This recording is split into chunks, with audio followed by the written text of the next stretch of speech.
হজরত মুহাম্মদ সাল্লাল্লাহু আলাইহি ওয়াসাল্লামের সবচেয়ে ঘনিষ্ঠ সাথী ছিলেন হজরত আবু বকর সিদ্দিক রাদিয়াল্লাহু আনহু। ইসলাম গ্রহণের পর তিনি নিঃস্বার্থভাবে নিজের সম্পদ, জীবন ও সম্মান ইসলামের জন্য উৎসর্গ করেন। মিরাজের ঘটনার সময় সবাই যখন সন্দেহ করেছিল, তিনি এক মুহূর্তও না ভেবে বলেছিলেন, নবী সাল্লাল্লাহু আলাইহি ওয়াসাল্লাম বলেছেন মানেই তা সত্য। এই দৃঢ় বিশ্বাসের কারণেই তিনি হন সিদ্দিক।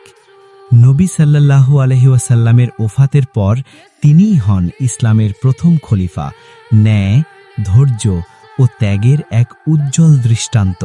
হজরত মুহাম্মদ সাল্লাল্লাহু আলাইহি ওয়াসাল্লামের সবচেয়ে ঘনিষ্ঠ সাথী ছিলেন হজরত আবু বকর সিদ্দিক রাদিয়াল্লাহু আনহু। ইসলাম গ্রহণের পর তিনি নিঃস্বার্থভাবে নিজের সম্পদ, জীবন ও সম্মান ইসলামের জন্য উৎসর্গ করেন।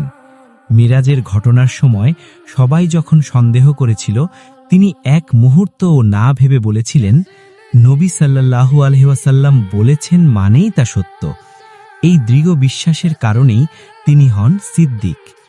নবী সাল্লাল্লাহু আলাইহি ওয়াসাল্লামের ওফাতের পর তিনিই হন ইসলামের প্রথম খলিফা, ন্যায়, ধৈর্য ও ত্যাগের এক উজ্জ্বল দৃষ্টান্ত।